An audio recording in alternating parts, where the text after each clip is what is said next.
Ladies and gentlemen, welcome into podcast Room 303. Introducing one co-host with more nuggets than Chick-fil-A, Nick Morahan. Executive producer until we find someone better, Eric Washington. Nobody really knows what he does around here, Nevada Putnam. And now, the single greatest thing to happen to hosting in history, Jermaine Antonio Colon Mendez. On with the show. Ladies and gentlemen, welcome into podcast Room 303, episode 261. On today's episode, we'll get into head-to-head review, pop culture pick'em, top 5 Olympic events, what the fuck headline, we'll do a blind 5, and we have a cornucopia of major topics to cover, including the NBA Finals and Draft, the NHL Finals and Draft, as well as an update for the European Championship and Copa America. How are you doing this evening, Nick? I'm doing good, man.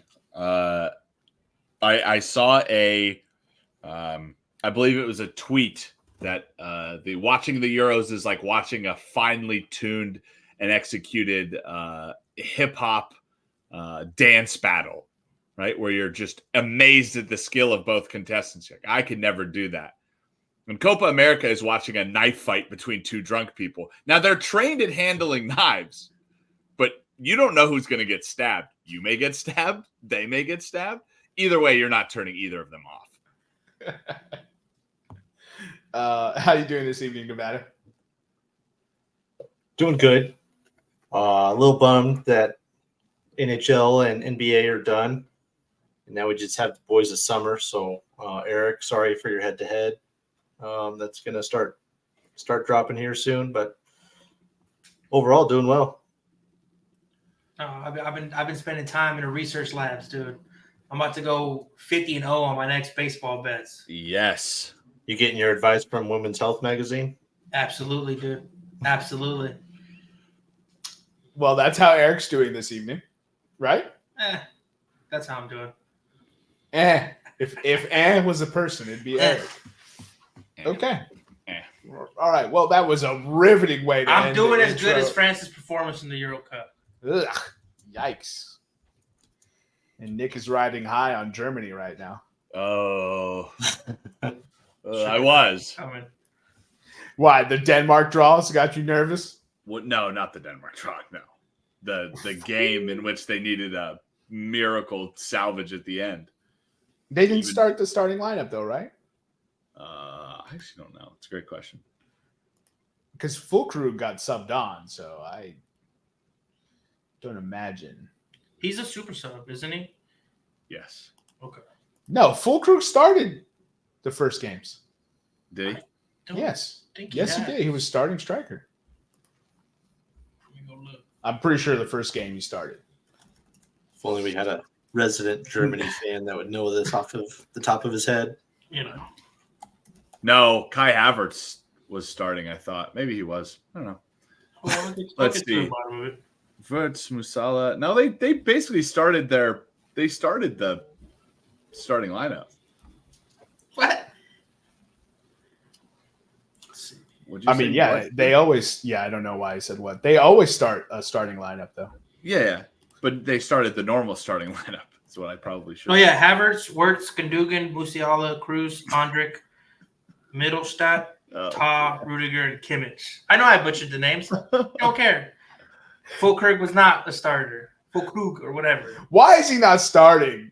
Julian Nagelsmann Havertz should is the be truth, killed. man. Super sub, dude. We're still trying to make Havertz a thing. That's Yeah, fine, it's so clear. irritating to watch. Well, let's jump right into the Euro coverage since we're here. It's so annoying to watch. Kai Havertz is the worst striker when down. When you're trailing, he takes every possible opportunity to kick a field goal. Hey, he scored in that first game. Yeah, they won like 5-1 against Scotland. He was good because they were up, Eric. I'm just saying, dude. Show the man a little love. No love. I was really excited for this Germany team. The first couple of matches, I was like, wow, Nagelsmann is the boy wonder. He's got him figured out. He's got him playing. And then you ran directly into the buzzsaw that was Switzerland, and that's, It's generous. It feels very generous. Yeah, it is generous. But the buzzsaw that is Switzerland. And I'm back to not being excited for Germany. So far, there's how many teams do you think have? Well, hit the post. How many teams do you think have like a legitimate chance right now to win it all? Look at the bracket. I think 6. Okay.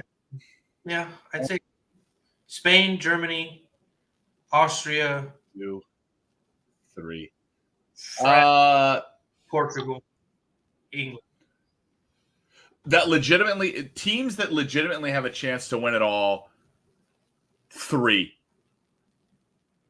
And I say 3 because England and Italy have to play each other if they win their knockout rounds. Germany and Spain have to play each other if they win their knockout rounds, and France and Portugal have to play each other if they win their knockout games, their first knockout. No, Italy and England are on opposite sides of the bracket. Oh, well then. They're on the same side, but one's on top and one's on bottom. Oh, well then Google needs to fix their bracket. Yeah, you should go to the actual Euros. I don't know, man. This is still showing. Even Wiki is still showing that. I'm on Euros website. Oh wow, they changed it. They switched it up on you. Yeah, I was on Euros website this morning. You merged into this timeline, and that's the problem. You were looking in the old timeline. England, Boy, Italy, take me back. Portugal and France, Germany, Spain. It's gonna be crazy, man. The top side of the bracket is so 3 teams. I think 3 teams can win it. It's Spain's to lose, right? Yeah, 100%. Austria. They have Eric. Spain has not hit a speed bump. They have not looked like they weren't in charge of any game. That's true. They have handled everybody easily. They have dominated. Austria lost to France, and France didn't even score a goal. Yeah. It was a bad game. I mean, you want to. I mean, you can say, okay, Spain beat a weakened Croatia. Spain only beat Italy 1-0. But if you watch the Spain-Italy game, Italy had marginal chances here and there. They were on defense the whole game. Yeah, on defense the whole game. And then they started they didn't play against Albania and still beat them 1-0. They got an early goal and just said whatever. We'll play classic Spanish, control the ball possession. Yeah, and Austria, because Austria ended with what, 5 points? Yeah, Austria ended with 6 points and a +2 goal differential. So the teams that we know of right now that have advanced to the knockout stage, Spain is in. They will play the third in either Group E or F. Germany will play Denmark. Those teams are both in. Portugal is in. France is in. Austria is in. England is in. And Switzerland will play Italy. Portugal gets to play the third in either Group A or C.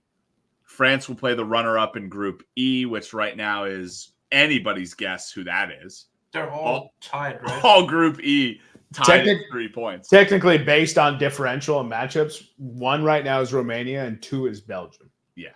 But they all have 3 points. Yeah. Which Ukraine being able to qualify after getting waxed in the first game would just be chef's kiss.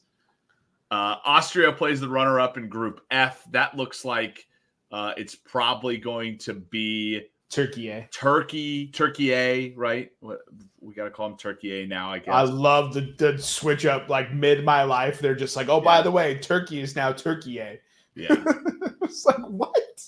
So, and right now it looks like Slovakia and Hungary the Netherlands, Slovakia, Slovenia, and Hungary are the top-ranked 3 teams right now, third-place teams.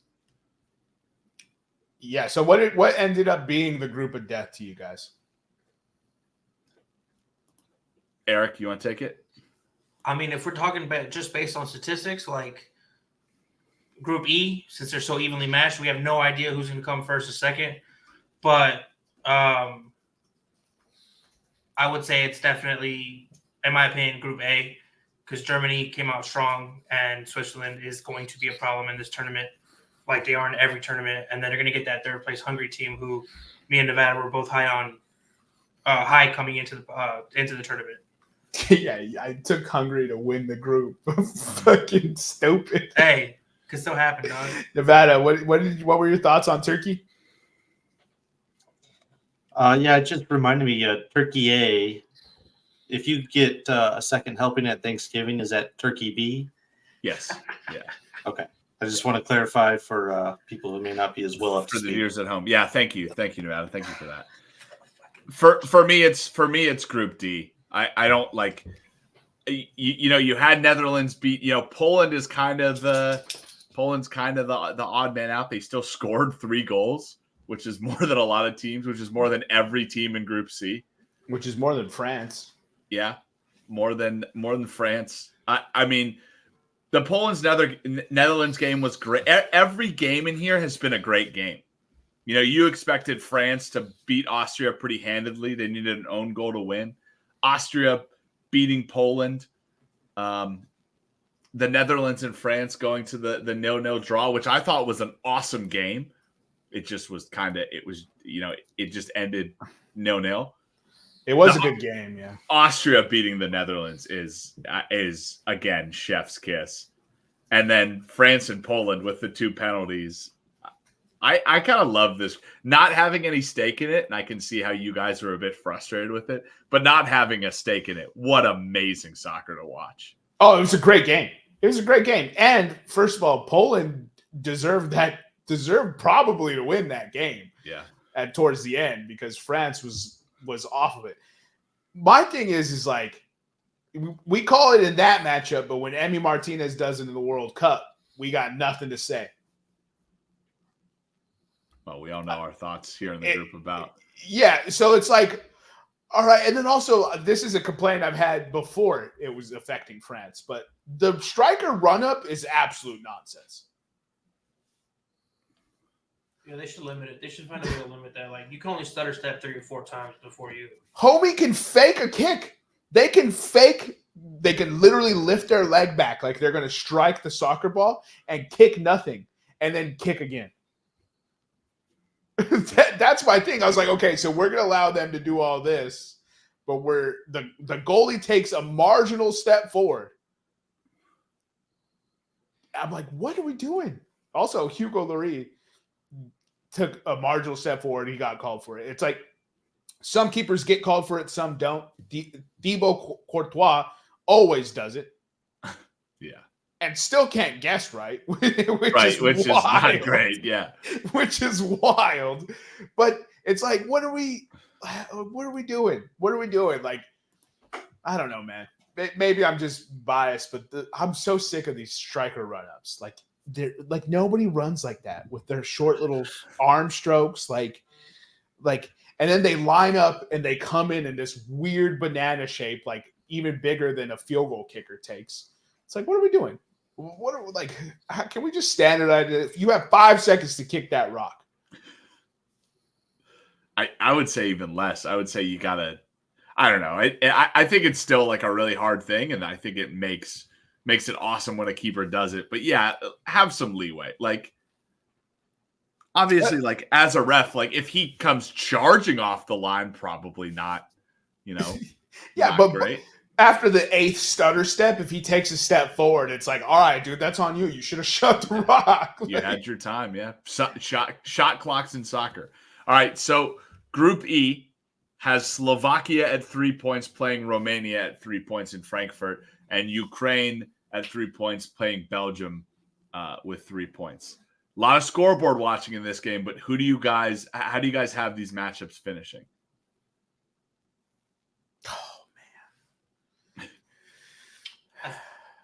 I think Romania wins by a higher goal difference, so they'll win the group and Belgium gets second. I think Romania and Belgium win, but Romania, let's say they win 2-0, Belgium wins 1-0. I'm just going to say that Romania is going to score more goals. Now, using the process of whatever that process is called, where you take one thing and then deduction? And maybe. No, not deduction. So maybe it is deduction. So Romania beat Ukraine 3-0. Belgium beat Romania 2-0. And you think Romania wins the goal based on goal differential? Yeah. Okay. Because Romania already has the higher goal differential. They're both +1. Yeah. They have the higher goals for, which I don't know if that makes a difference. I think if the goal difference is the same, then it'll go to that. Because it's not head to head. Because like I just said, Belgium won. Yeah. So Eric, you have Romania winning the group, Belgium qualifying, and I think Slovakia needs to see Slovakia is probably in. I think both games end in a draw. Okay. Do you really? That would be kind of hilarious. That means that means basically the rankings would not change. And then Group F, Georgia and Portugal. We all know how that game's going to go. With Portugal already advancing out of the group, and then Czechia playing Turkey A. How do we? So we all agree that Portugal will probably win 1-0, but they'll dominate the game and handle that. Yes. Do I see up and down head movement from everybody? Minimum 1-0. Yeah. I agree. Minimum 1-0. Okay. And Czechia and Turkey A. How does that game go? I think it's a much more game than people think, but Turkey A should pull it out. They should. Turkey wins 2-0. Okay.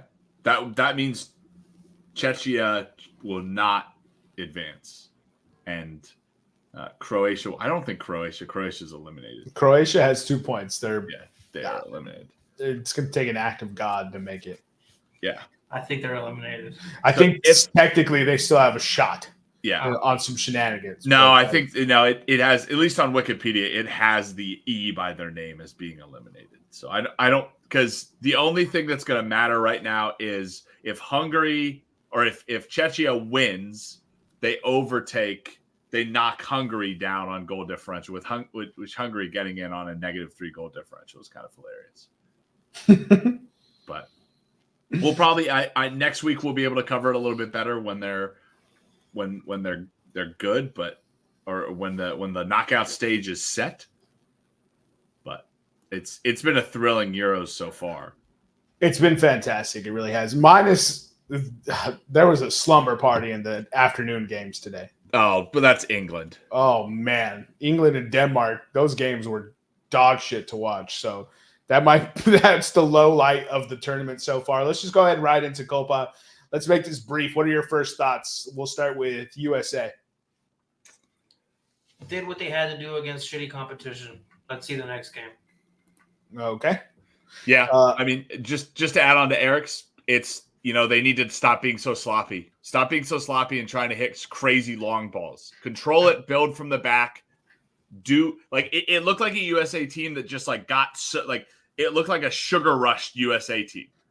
Yeah, everybody was trying to score, and then all of a sudden there's a breakaway at the other end. And you're like, what are you guys doing? Yeah, that's what I kept saying. It's like every pass was just hit with so much force, it would go flying too far. Like they were too amped up, they were too juiced to get the turning going. Hopefully that this win gets under their belt, settles their nerves, eases them into the competition, and then has them playing good ball for Uruguay. Thoughts on Uruguay? They are what we thought they were.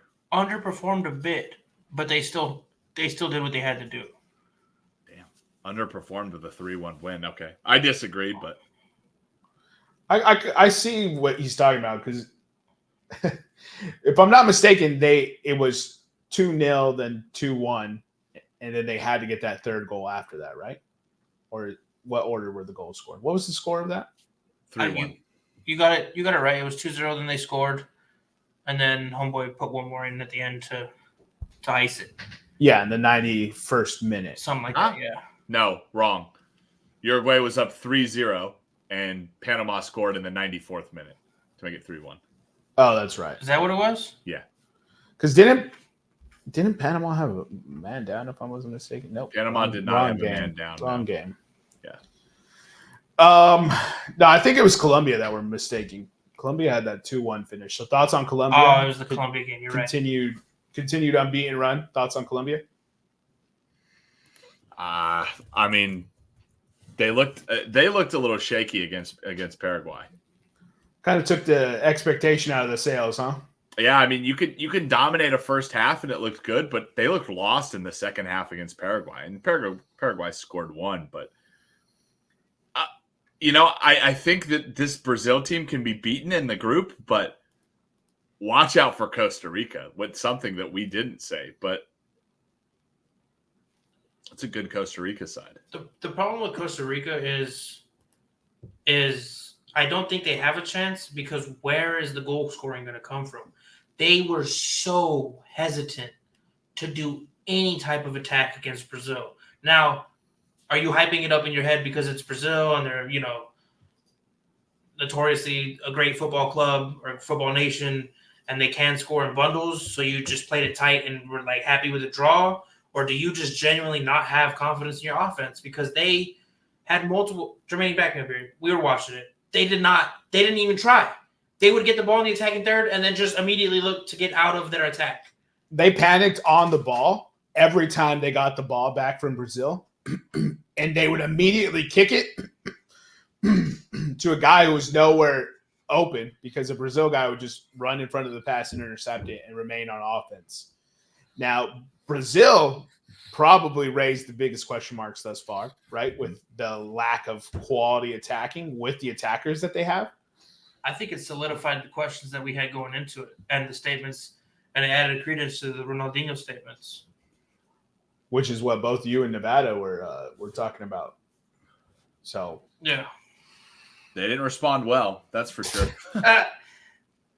They had what? You said 19 chances? 19-2 was the shot. 19-2. So they just couldn't. It was just one of those games where it just wasn't falling. 19 shots, but only 3 on target. Oh. 74% possession. You gotta win that game, man. Yeah, the shots weren't good, like that, as Nick just evidenced. This is a very beatable Brazil team, and I think they're still, we're flag watching with this team. I don't know if that's a term. Yeah. I just made that up. Yeah, you're right. But we're definitely flag watching, and I think we're giving this Brazil team a lot too much respect, which kind of raises into question the USA tie with Brazil, the 1-1 tie. I got a question for you guys, and Nick, if you can. I know you have a little bit of the background in soccer here. So, outside of Kaká, Brazil's always a country that's typically led by its strikers and wingers, right? Like the only time it was Cafu and Kaká that were running the show, but other than that, it's always been. No, not necessarily. I mean, you had like Diego Contento, Dante, David Luiz. Like they've always had good. I think the problem for Brazil has always been their midfield. They've had great center backs, and they've had left and right backs too. Right? Yeah, they've had a great back four, and then they've had a great. You can say 1 to 3 up front, but the midfield is where they struggle, which is crazy because they don't like passing. Yeah, they need a player like Kaká. And I thought Casemiro could have done that for them, but he never did. Yeah, and Casemiro was different for club than country, though. I think it's evident now in the world of soccer that, I mean, look at Real, Ronaldo, Mbappe, all these people, right? They still have, at their core, the best midfield. And when we're looking at the club country right now in Copa America, or we're looking at country in Copa America, it kind of seems like Argentina does have the best midfield. And then Uruguay right behind them. I would like to throw U.S.'s midfield in there. Yeah. I don't think it gets enough respect because we're Americans, so we just instantly default to not being good. But even our fourth midfielder is fantastic. It's going to be interesting to see. Brazil might flame out of this tournament. Again, if we don't spaz, I think it'd be good. The problem is like Eric has said before, but it's Greg Berhalter. Some of the countries that we expected better performances out of, we can't. Okay, I would say players get their blame, but the major ones, USA, England, Italy, it's all coaching. The talent is there. It's how the coaches use it. Italy is just it's the team. They play an old style of soccer that has been passed by for 2 decades. Yeah, even Spain had the nerve to change their tactics up. And it's worked beautifully for them. Italy has always been, we're going to beat you 1-0. Yeah. Italy has always been built by defense. Yeah, we're going to beat you up doing it. Like, you're going to be sore. Yeah, you're not going to crack this shell. You're going to feel us. You're going to know where we are at all times. And they have never developed anyone like who's the best goal scorer for Italy? Balotelli of all time? No, I mean all time, probably Balotelli. I don't know all time soccer like that, so I'm not going to jump in. But who's the best forward or striker? You know what I mean, like attacking winger midi that we've seen from Italy in the last 16 years. Man, I'm just he's Spanish. Fuck. He played at Juventus, but he's Spanish. This is what I'm saying. They play a real old, bland style of soccer. It's one of the reasons why I don't like watching Italy. Del Piero, probably. And he retired, what, like 5 years ago, 6 years ago? Yeah, 2008, yeah. Oh. 16 years. So that is always my question with Italy. And I thought they kind of had some guys this year, but man, that attack was not good at all. Any other thoughts on Copa America? Argentina favorite to beat? Yeah. Yeah. Without a shadow of a doubt. Any threat from Mexico? No. Not for the Jamaica game. No. No. Jamaica's a good squad, though. Jamaica's an athletic squad. I think that technique, yeah, I can see the technique. Yeah, I don't think I think the reason they lost to Mexico is because they are not a technically gifted squad. They're a physically gifted squad, and that's why they created a lot of chances. But you saw like 60-minute on. I mean, they were running like 5 at the back and just dropping back and parking the bus, and Mexico still scored. Yeah, and Antonio, you got to be on sides, baby.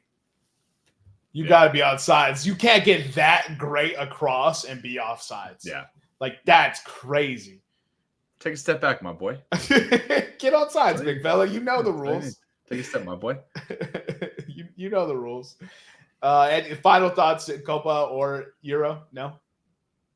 All right, let's go ahead and get into some of our main topics of the show. Eric, you want to get us into head-to-head review? Yeah. All right.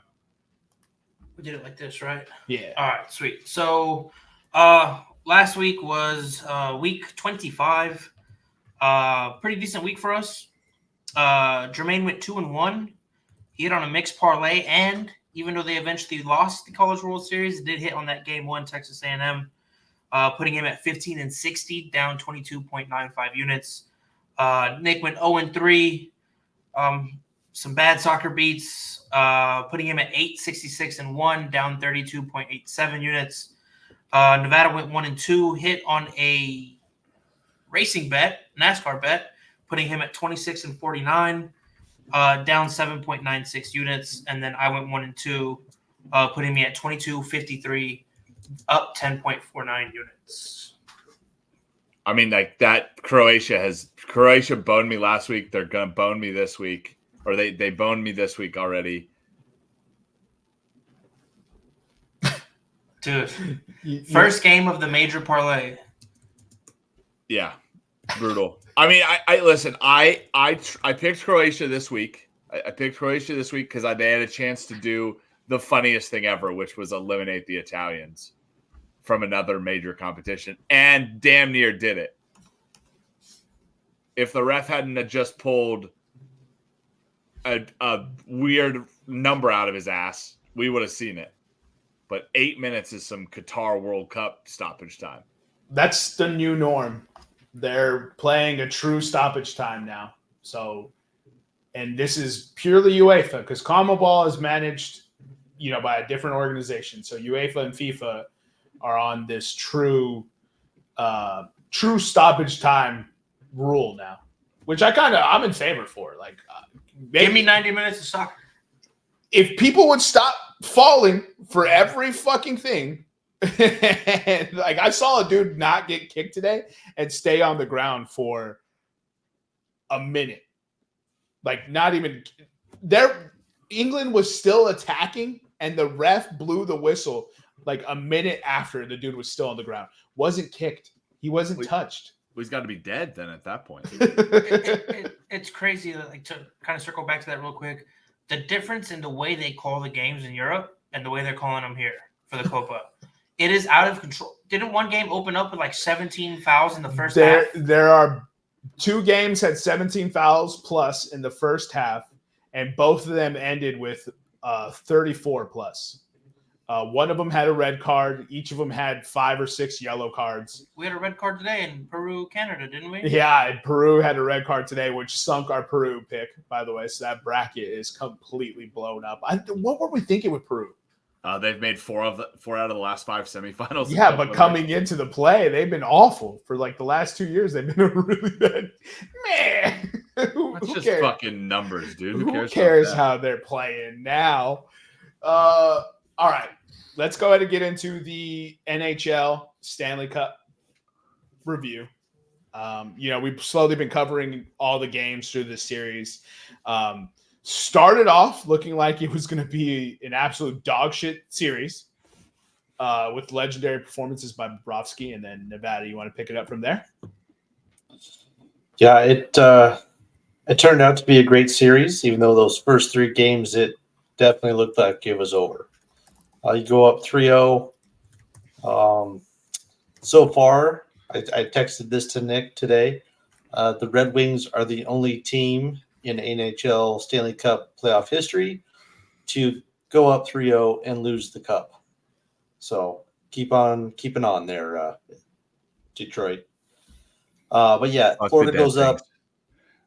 Florida takes the commanding 3-0 lead, coughs it up. We still go to 7. Those first 3 games, Bobrovsky, the goalie for Panthers, was arguably the Conn Smythe leader. His goals against and his save percentage was really good. And then games 4 through 6, he was incredibly pedestrian. And Stuart Skinner kind of flipped the script on him. And then obviously game 7 last night, Conn Smythe version of Bobrovsky showed up again. Bobrovsky had 16 games where he let up 2 goals or less. Stuart Skinner had 13 of those same games, including, I believe it was 2 or 3 shutouts. A couple of the main points that I saw from the Cup, obviously Connor McJesus thrived and did what he did. That being said, he didn't get any points in Game 6 or Game 7. Granted, didn't need any points in Game 6 because that was pretty well in hand. But Game 7, the game of your career, and he comes up with a goose egg on the score sheet. That's kind of surprising, but it kind of tells the tape of why they lost. The other big issue for the Oilers was Leon Draisaitl's point reduction. In the first round, he had 10 points. Second round, he had 14 points. Third round, he had 4 points. And then the Cup final, he had a grand total of 3 points over 7 games. So that's a big red flag. Your number 2 guy basically shut down once you reach the semifinals, then ultimately the finals. Also, for the Cup finals, the special teams were incredibly important. Going into Game 7 last night, I might have the exact number wrong, but Florida was 1 of 19 on the power play, which came out to a 5%. Most of the people that can do quick math will say 5% is not very good, and you would be correct. That is not good. That is not good for anything. Edmonton wasn't much better. They were altogether 3 for 24 for the entire Cup final. But going into the playoffs, they were at scoring at 26% on the power play. They were humming along. So special teams ended up being pretty important because there were penalties and there were a handful, but neither team could really capitalize. However, Edmonton did get 2, if not 3, shorthanded goals, which is always a backbreaker. And then just kind of the big picture for Edmonton and Florida. For Edmonton, their final 3 rounds, because they took care of the Kings, no problem. They had very slow starts in all the rounds. To Vancouver, they were down pretty early. To Dallas, they were down early. And then obviously here for Florida, they were down 3-0, but managed to get back. They eventually figured their opponent out and started to click. But if they could fix that slow start, there'd be no doubt that they'd be the Cup champion. And then for the Panthers, their depth showed up. I know we talked about it in the preview that their depth and style of play, they can play fire wagon hockey, they can muck it up, whatever you want to do. They were able to survive with the depth. The only person who was a consistent threat was Barkov, the captain for the Panthers. But he was, no threat like Connor McDavid. But he was their one big threat that they did have. And my final point, Corey Perry. He has lost 4 of the last 5 Cup finals. And the one time he didn't go to the Cup final, he lost to the Maple Leafs in the first round. I love him so much. He has had heartbreak of postseasons for the last 5 years, but at the same time, good. He's a better Mariam Hossa at losing cups. Yeah, he's. When you get called the worm by everybody in the league, that should tell you all you need to know about the guy. Especially when you fuck the superstar's mom. Such a turd. Stop perpetuating. No, I'm just kidding. That's hysterical. Carter Verhaeghe, that dude impressed the hell out of me. Mm-hmm. I didn't really know him, so I don't know if he was good beforehand. Obviously, I don't know a ton of hockey players, but I thought he balled out this postseason. And Tkachuk sucked it up in the Stanley Cup Finals. Yeah. It was like him and Leon. They both disappeared. They showed up at like random points in the series, but overall they were both non-existent as far as stat sheets concerned. Yeah, pretty disappointing, right? And Tkachuk is he the captain? He is the captain, right? Barkov. No, Barkov was? Yeah. Okay. They have more than one captain. One captain, 2 assistants, or Okay. 2 alternates. Oh, that's what the A stands for. Yeah. I always call them assistants.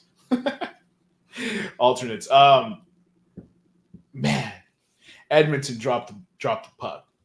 You still gotta give them props because even people that didn't watch hockey and they heard shit, a team came back from down 3-0 in the championship series.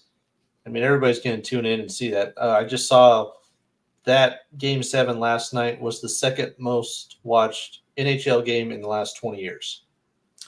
And it helped that NHL's kind of in a boom right now. Coming back to ESPN, coming back to TNT, getting the securing those broadcast rights really, really helped with that. But yeah, that's a good point.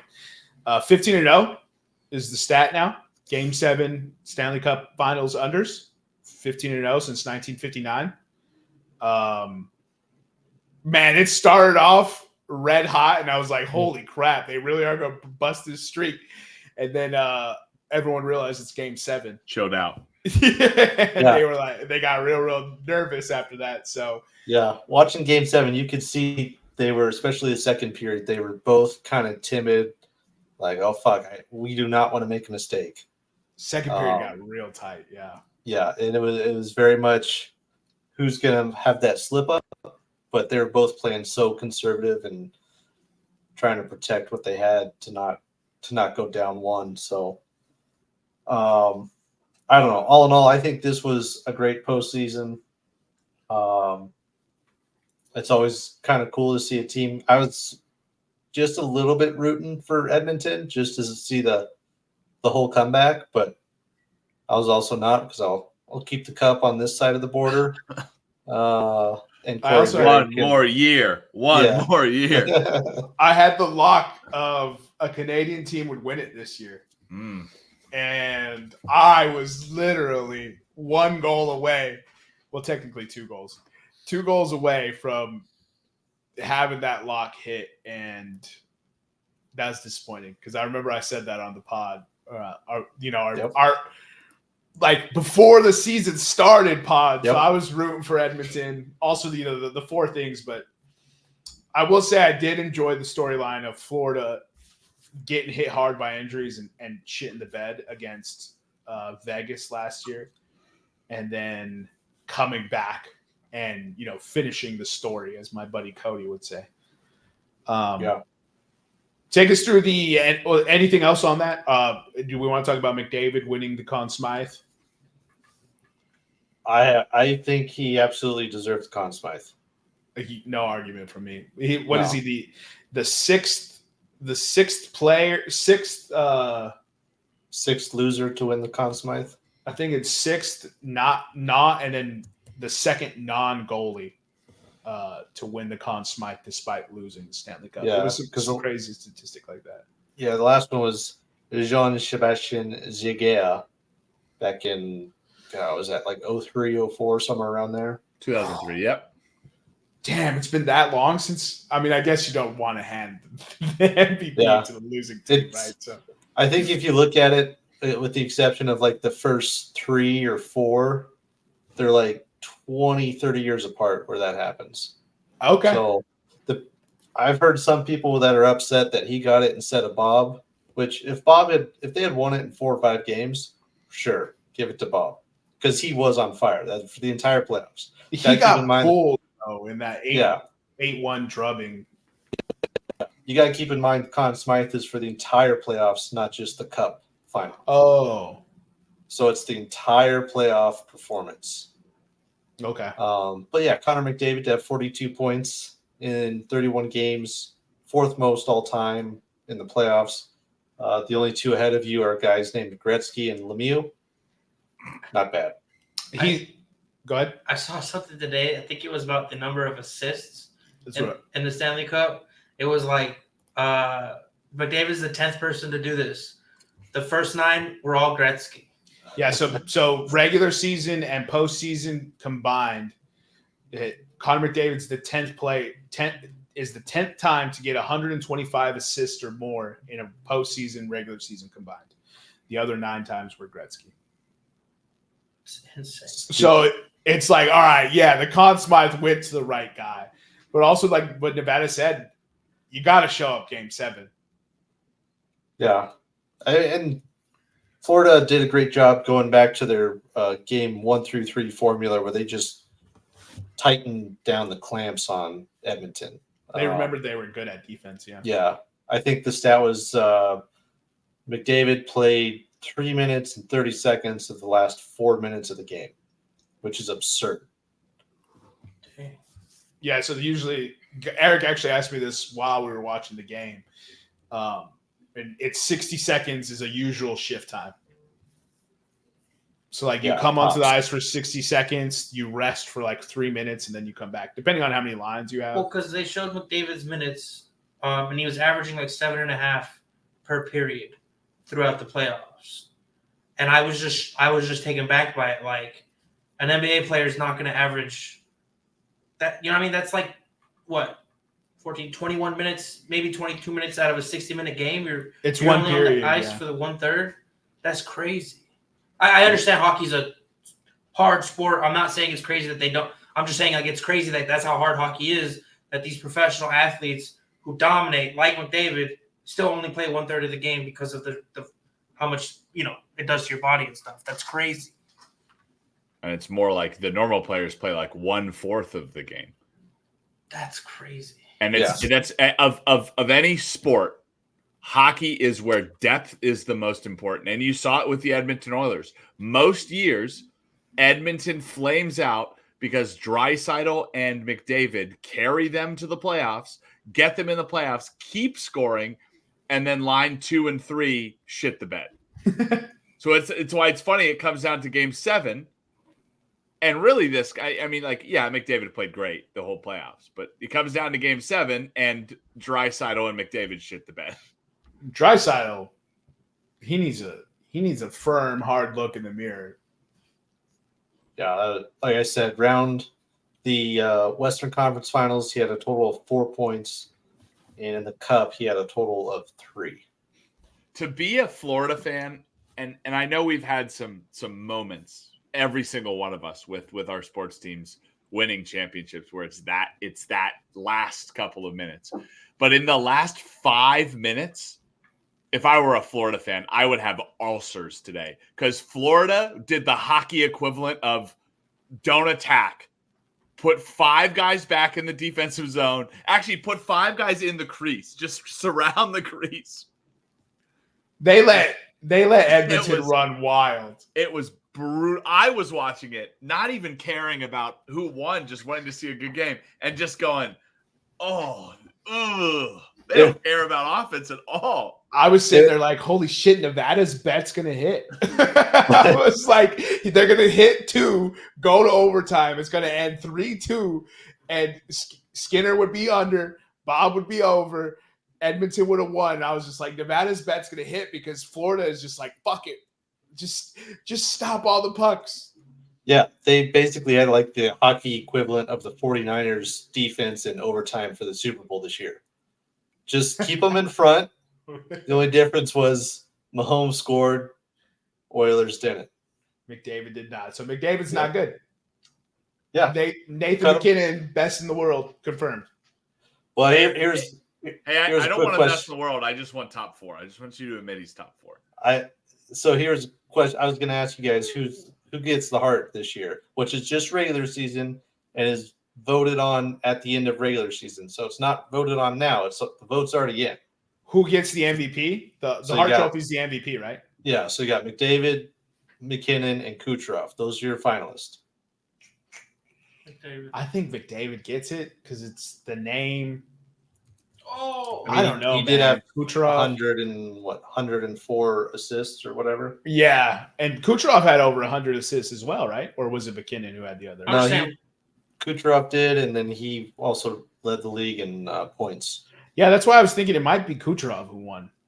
Kucherov 144 points, Mac 140, Connor McDavid 132. Ooh. McDavid 51 goals. Kucherov 100. Kucherov and McDavid both 100 assists. McKinnon 89 assists.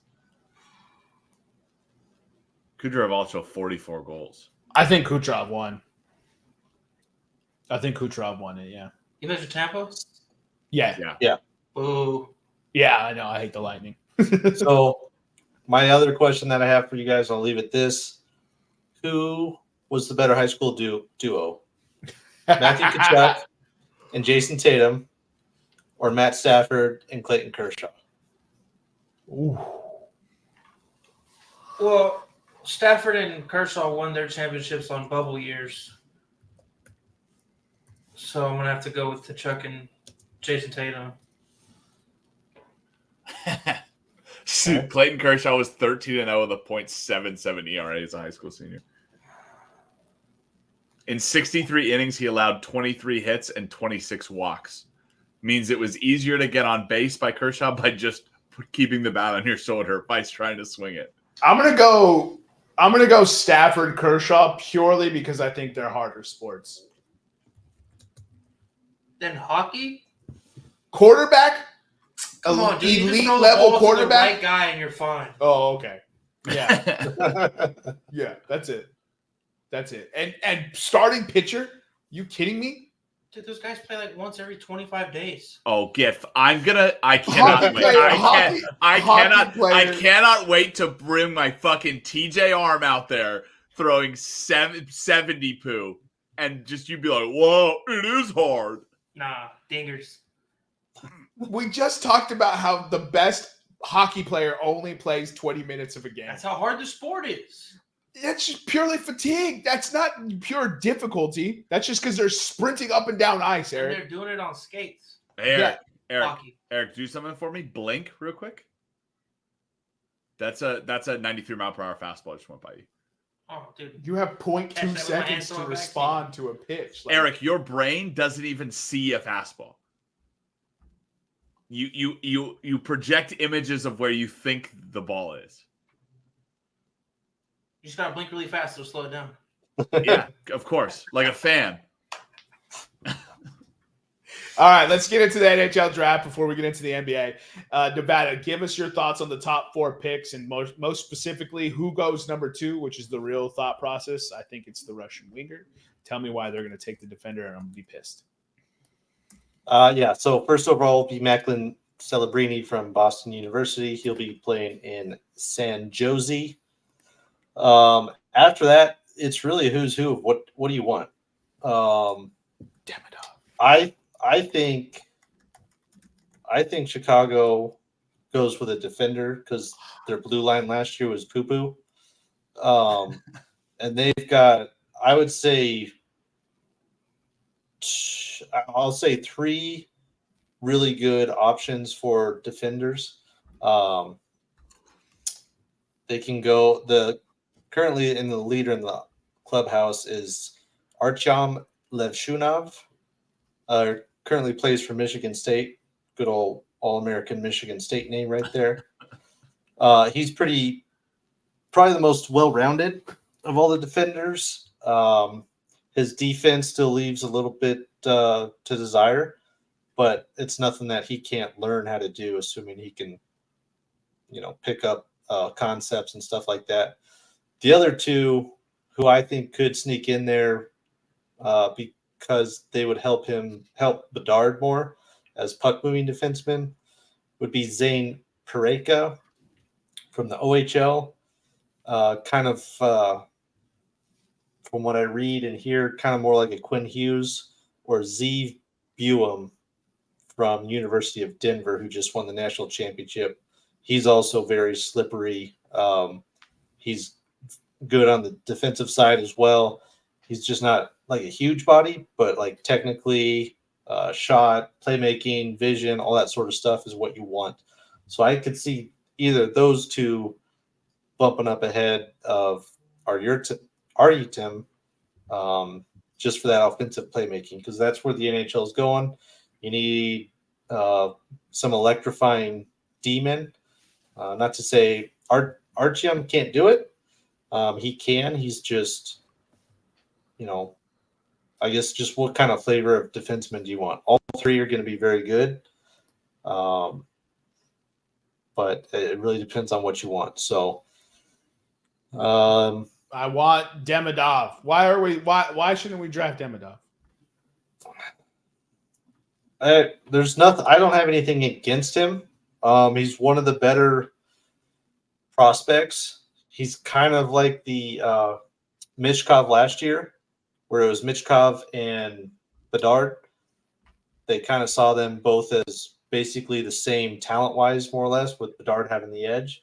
Same thing with Celebrini and Demidov. The only problem is he's got all the Russian contract stuff that you'd have to fight through. So if it was obvious that, yeah, he's going to be here next year, 2 years ago, whatever the case may be, then, yeah, I would take him, pair him up with Connor. But again, for the Blackhawks in particular, their blue line struggled mightily. They got one guy in the pipeline. I can't remember his name off the top of my head right now, the rookie from last year. So there are some, flashes of maybe some blue line help, but I would go after one of those top 3 D-men this year just to add more offensive power to that blue line. And all three of them, again, are pretty good defensively. Some might be there, maybe not next year, but the following year, so 25, 26, or at least late next year once their college seasons are done.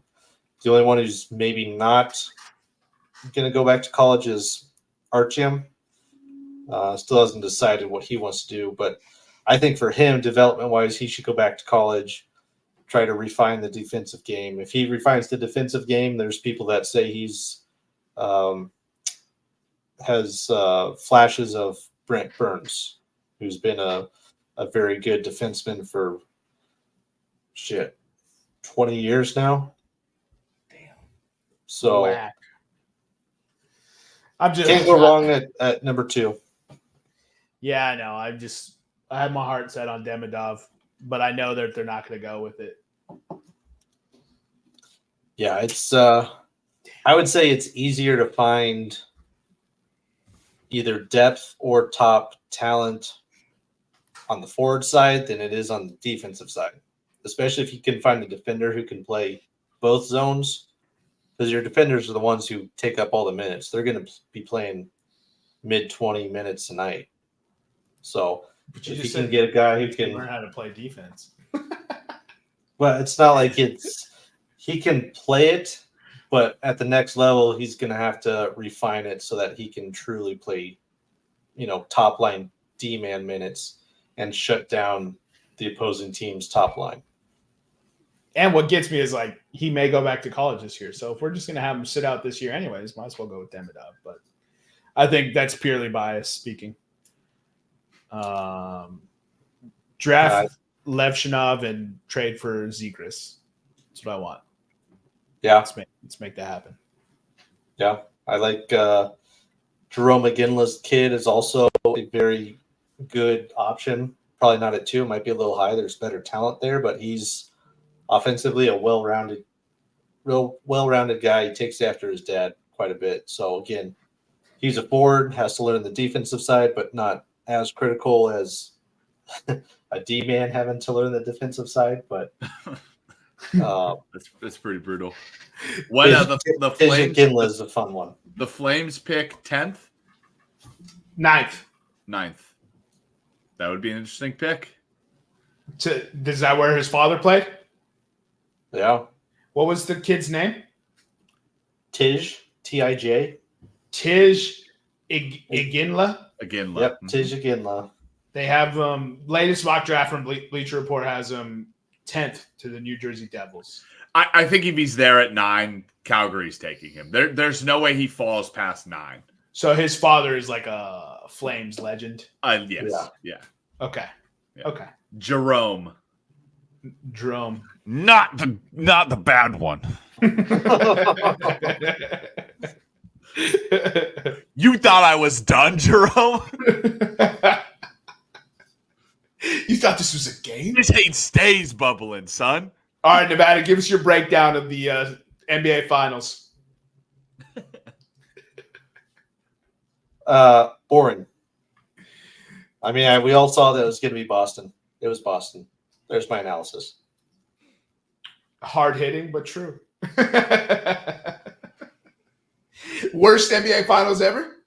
No, 2001 for sure. No way, dude. No? No. There's got to be worse NBA Finals. Like in the 2001. 60s. You're going back to the 60s? I did. There has broadcast television era. Worst NBA Finals ever. And Eric, your bias does not count. When do you 2001 was consider? horrible. When do you Awful. consider You broadcast? guys won a game. The first game. And then the last 4 were blowouts. They lost one game that postseason. Arguably the greatest team ever. It doesn't mean it was fun to watch. I think that one game. It's fun. Sports are fun when it's competitive. Like when you don't watch a football game that's 35-0 in the second Philadelphia quarter. led the series. hold The on. Dallas Mavericks never led the series. Hold on. No. Sports are fun when your team is dominating. If That's it's true. a sports game that I don't care about, yeah, I want it to be interesting. But I still remember, and this is switching sports, but I still remember 2 games, actually. The Carolina Panthers beating the shit out of the Arizona Cardinals in the playoffs and going, thank God.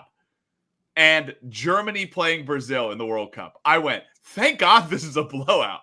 You didn't have to sweat that one after like the 8th minute. No. 8th minute, Nick was like, we're going to the final. All right. Yep.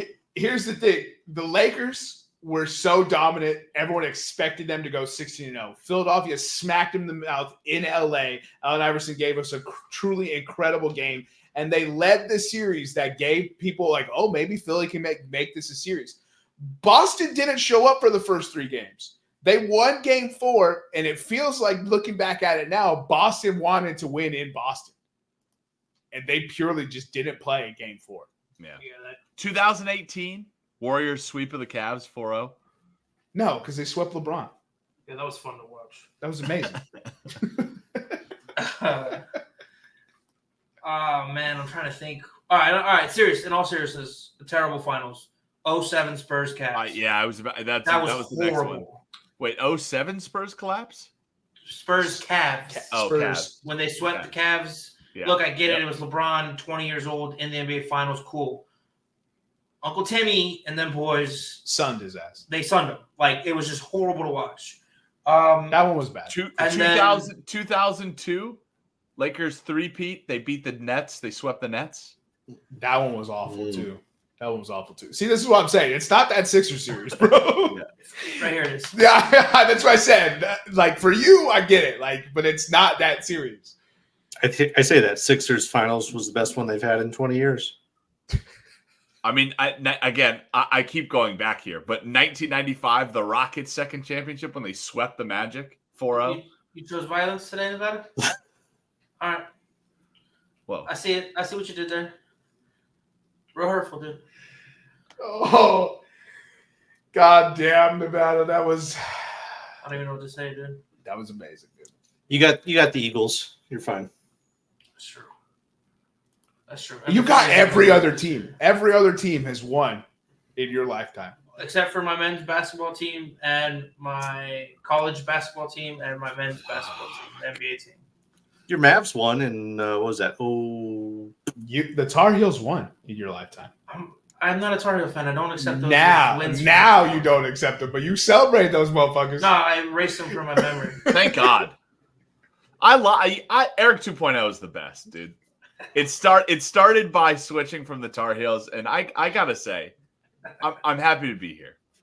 Hey, bro, I'll say this. Look, you can't call me a North Carolina fan when I've been in NC State more times than I have been to Chapel Hill. Hell yeah, dude! You're a subscriber to the emails. You're basically an alumni at this point. Hell yeah, dude! You're basically a booster because they're broke. I'm getting an honorary doctorate, dude. Bro, you should totally get an NC State degree now. You should try to get a better NC State degree than I have. It's not hard. Dude, first of all he has to do is get any other degree. Basically, underwater basket weaving. Hey. First of all, I'd pay to watch that. That's how difficult do you think that would legitimately be? It's a hard major. Underwater basket weaving? Yeah. Pretty sure that's pretty hard. Pretty sure? Yeah. Why are you yelling at Jermaine? We're all agreeing it's hard, Eric. Oh, I wasn't yelling. Was I? My bad. Hard? That's hard. I'll take it down a notch. Yeah, what's so sad is an NBA Finals happened and we have nothing to say about it other than it was boring. I have a question. McDavid wins the Conn Smythe. I know it's more of a finals award. Should the NBA implement a playoff award, a playoff MVP award, or should the NBA Finals award go to – no, it can't because it's called the NBA Finals MVP. But Luka should have won something because the dude led the NBA playoffs in scoring, rebounding, assists, all kinds of shit. Yeah. Box plus minus, awful box plus minus. We shit on that dude for the entire NBA Finals for not being able to guard anybody. I'm not giving that man a trophy. His participation trophy is thank you for being in the NBA Finals. You won the Western Conference. So goodbye. The NBA shouldn't implement an NBA playoffs MVP. No, he won the Western Conference Finals MVP. That exists already. I know. Okay. He got the trophy. He got the participation trophy. He sucked in the NBA Finals. He put up Russell Westbrook stats. He directly hurt his team. But we can say something good about the finals. Kyrie finally brought a championship to Boston. Can we really say the Celtics are the champions if they didn't win the in-season tournament? I mean, it's like a half trophy at this point. Yeah, they didn't win. Well, technically, they didn't do the double. Now we're getting into soccer talk. They didn't do the double. Can we just call it the NBA Cup? Single trophy champions don't mean anything in the world of international soccer. So, Oh, Nevada, I do have a question for you. Yeah. hey, you're supposed to ask about that question. Why did you bet Edmonton for head-to-head? Would you sit up here every time we talk hockey and say bet the best goalie? And then you didn't bet the best goalie. Going into Game 7, Stuart Skinner was the best goalie. I don't know. He sucked the first 3 games. Okay. It's a cumulative series, right? Suck the rest of them. And he was on a heater for the next 3. All right. So one game, you have to pick Stewart or Bob in one game, because that's all you were doing with Game 7. The rest of it doesn't matter. It's 0-0 at that point. You're picking one guy, one game. You still going with Skinner in that? I'm not saying you made a bad pick. You almost won. You did.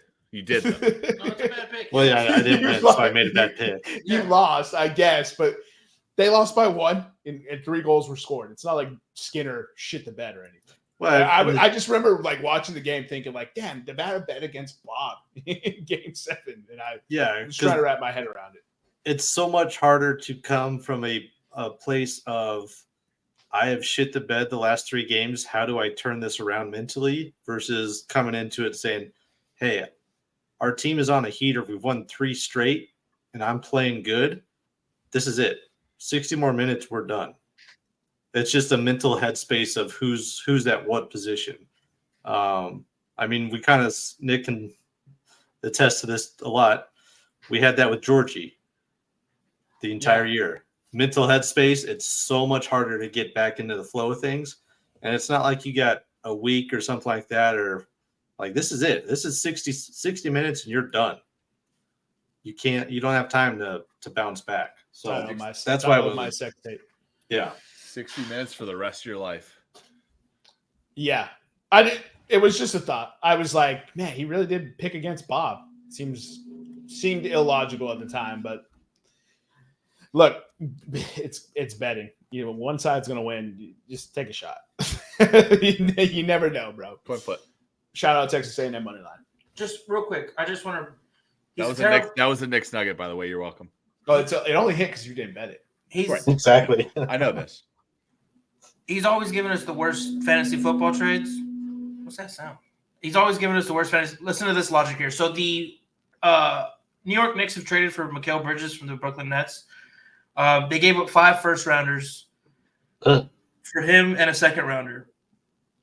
And one of our buddies is saying, why would they need 5 first-rounders? They have their team for the next 5 years. What's that logic? Yeah. You have $100. Why do you need $500? That's the logic that he just gave. You have 1 gold bar. Why do you need 5 gold bars?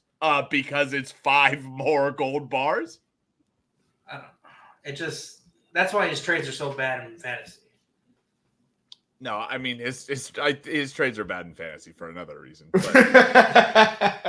Because he's a scheming little boy. He's a sneaky little schemer. Yeah. Oh man. That's so funny. Why would you need 5 first-round picks? Yeah, why would you want to build I wouldn't want out? that. That's too much pressure. You can miss them all. Yeah, you could miss them all. You know the miss rate for first-round picks is like shut up. It's a first-round pick. Oh, dude! Like what's so funny is like Phoenix. Everyone says Phoenix is capped out, right? Because they went all in and they traded all their first-round picks, and they have this set team with the cap space that they have. This is the same thing. The Knicks are doing the same thing. They have to pay all these guys, and they're going to get older every single year. If one of them gets hurt, you don't have first-round talent coming into backfield. Like, come on, man. It's a win. It's a win now move for sure. If they don't win now, it's probably ages bad. Why do you want first round picks and 5 first round picks? I don't know. Ask Oklahoma City how it's going for them. They still got like 24 first round picks to go. Yeah, it's bonkers. Brooklyn Nets now. Brooklyn Nets have. And it's crazy because they just got better and didn't give up any of those picks. It's crazy. Oh, the Thunder? The Thunder, yeah. They just got Alex Caruso for no picks. They just got rid of the Predator on their team. Chicago. The Predator was on OKC and they didn't win the title. If there is an expansion team in the next 4 years and Chicago isn't competitive by that time the expansion team takes the court, I'm saying it right now. I may just jump ship to that expansion team. That's okay. Okay, here's a question. Here's a question on the podcast. You get one switch. You get one switch of any of your teams. Eric, you're out. You've already made like 4 of them. You get one switch. You're a Mikal Bridges trade package out of the situation, bro. You've traded 5 teams back and forth. That's not true.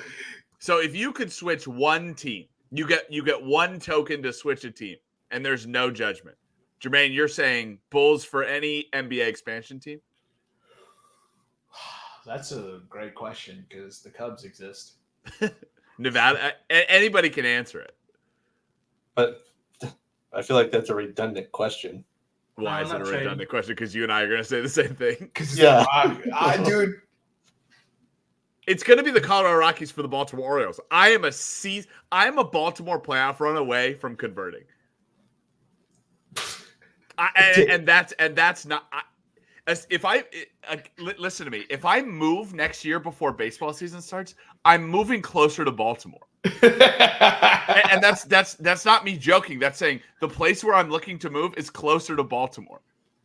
What if Manfred sells the team, or not Manfred? Montfort sells the team. I don't care. Are you guys crossing back over? Oh yeah, I'm back on 100%. I've been a Rockies fan since day one. Fuck the Orioles. I didn't mean to leave you out. I didn't mean to leave you, baby. I'm so sorry, dude. I was trying to think, and it's definitely the Bulls. It's Bulls. Bulls for any NBA expansion team.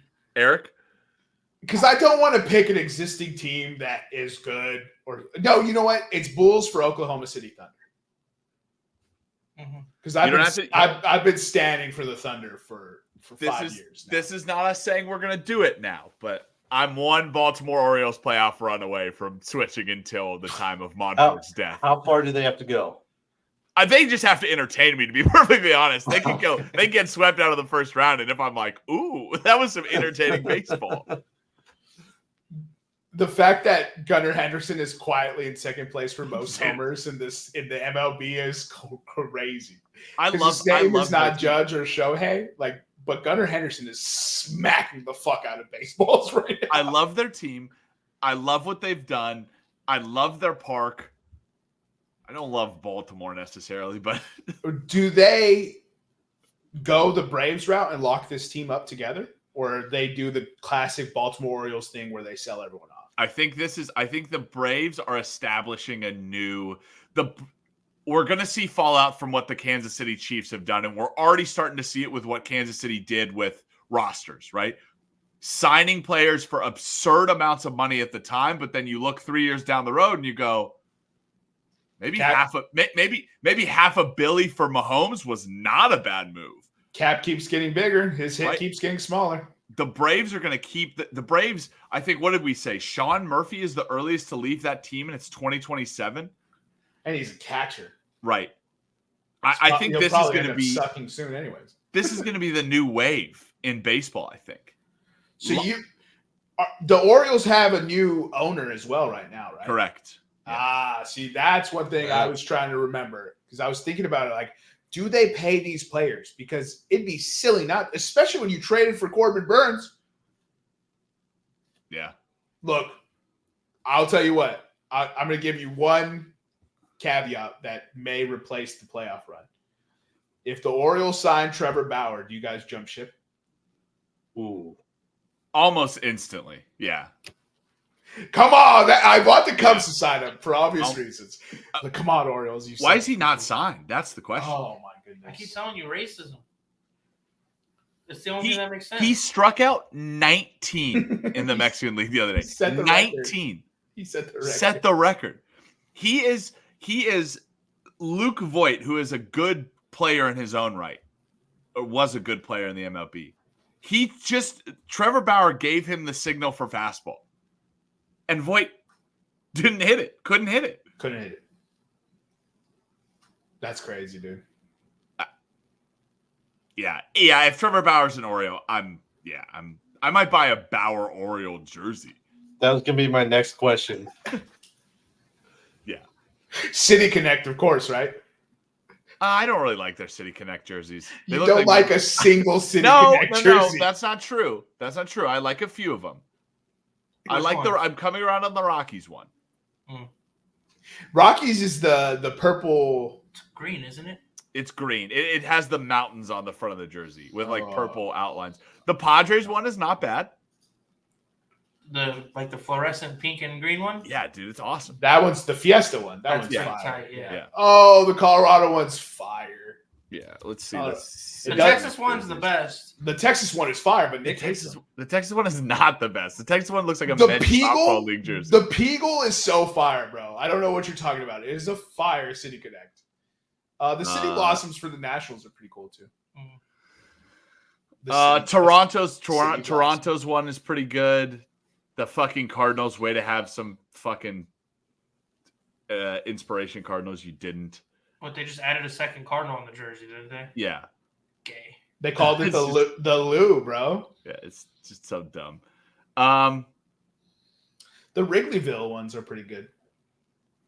Phillies are trash. Phillies are not. Oh, I was about to say Phillies are not bad. They're absolute trash. What are you talking about? The Pirates ones are good.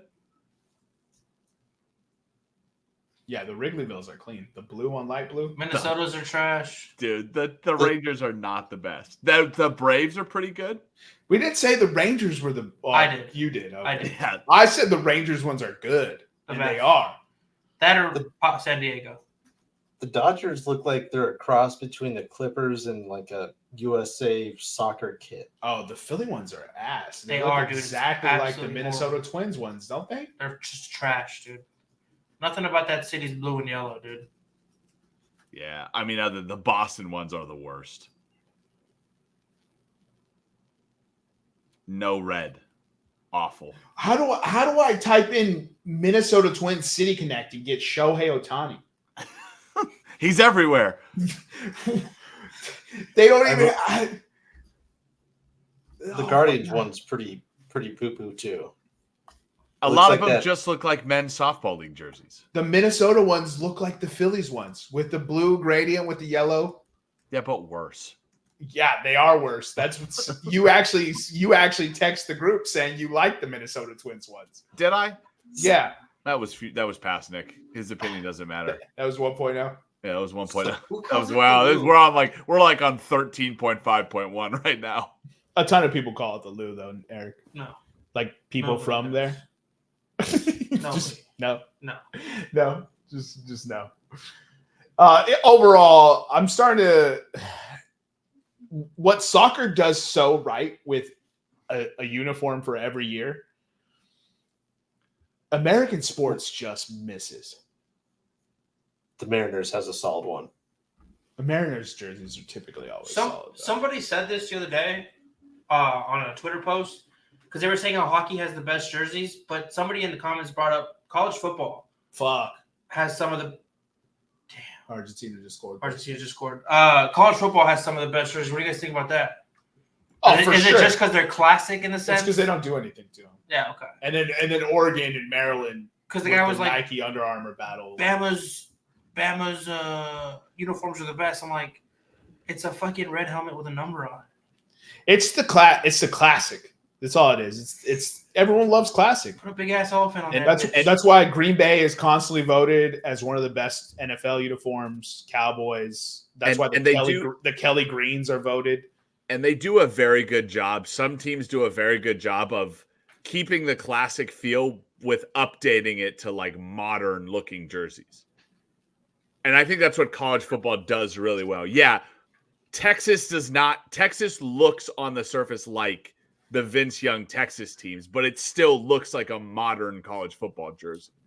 They tweak it just enough to feel font, numbers, just I've always enough. wanted to see a burnt orange helmet with a white Longhorn.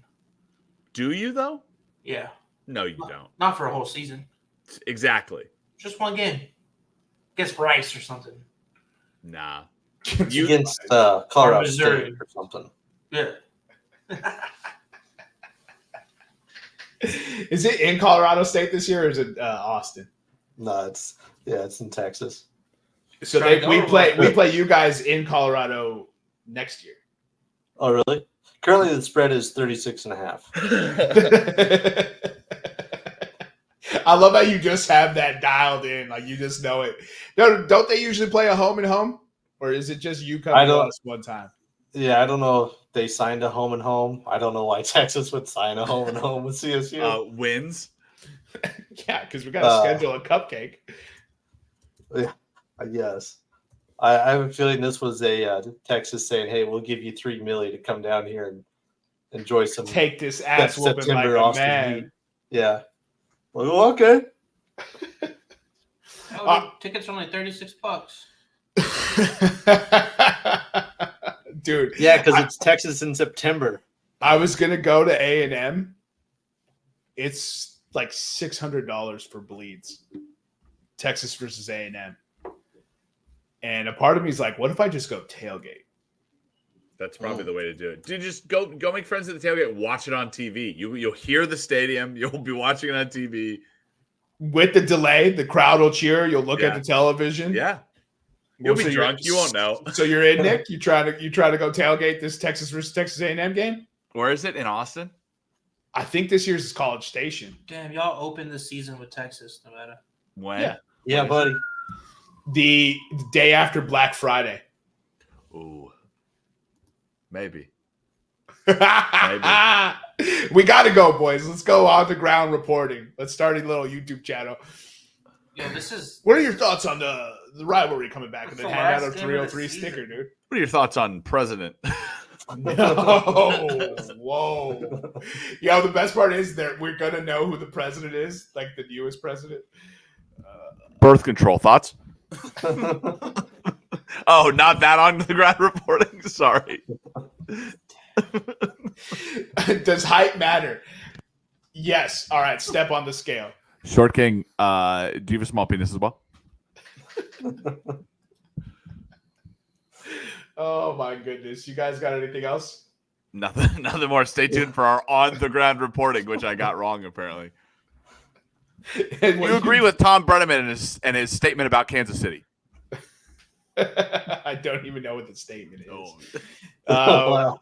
We owe watch a YouTube video. We owe you a mulligan on the Pop Culture Pick'em, What the Fuck headline in Blind5. We'll get back to those. If he said that, that's a Dude, he did. That's what got him fired. Happy Pride Month, everybody. Happy Pride Month. To take over for Jermaine, follow us on the socials at Podcast Room 303. For myself, Nick Morahan, executive producer Nevada Putnam, Eric Washington, and my co-host, Jermaine Colon Mendez.